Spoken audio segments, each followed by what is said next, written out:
Ayan mga ka-blessing, at marami pa rin hanggang ngayon yung nagre-request kung paano ko daw kinakabit yung pamain natin sa nylon. Kaya ito na mga ka-blessing.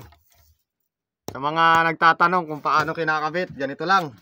Unang gawin natin ay ito, pabigat. Siguro yung bigat nito ay aabot sa 8 grams. Ay 8 grams. Dito mga 3/4 mga ka-blessing yung bigat. Tapos magdipa tayo ng 3 dipa. Dito natin ilalagay yung unang pamain. Ayan, yung pamain natin ay liwit or espadang itim mga ka-blessing. Tapos yung pagtali, number 8 lang, 8 knots. Ayan. Pagkatapos, dipa tayo ng 6 or 7. 6. Ayan, 6 lang. 6 lang yung dagdag natin. Tapos pamain ulit. Tapos di pa ulit tayo ng 6.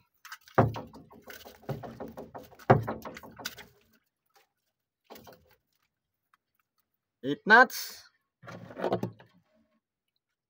Pamain ulit. Ayan. 2, 3, 4, 5, 6. Tapos 8 knot ulit. Papasok natin dito. Ayan, dito natin ipapasok. Higpitan. Tapos ihulog. Ganun lang. Tapos panglas na kawil. Diba, yun na yung panglas. Di pa tayo ng 3 dipa. Tapos dito natin ilalagay yung ilaw. Ayan, yung pinaka blinker. Papasok natin dito sa butas.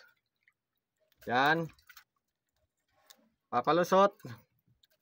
Ihulog na natin. At yung lalim pala ng natin, ng area natin ay depende po sa inyo kung mababaw sa lugar nyo.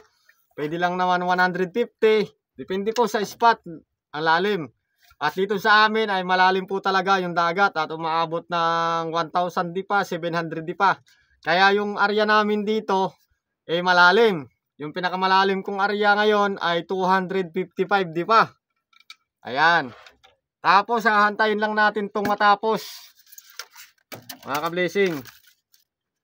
Tapos wag natin kalimutang maglagay ng ng swivel para hindi po maglukot. Mag-ikot-ikot yung nylon. Ganun lang mga ka-blessing. Ayan ang buyo nating number 16. Sana ay makarami po tayo ngayong araw.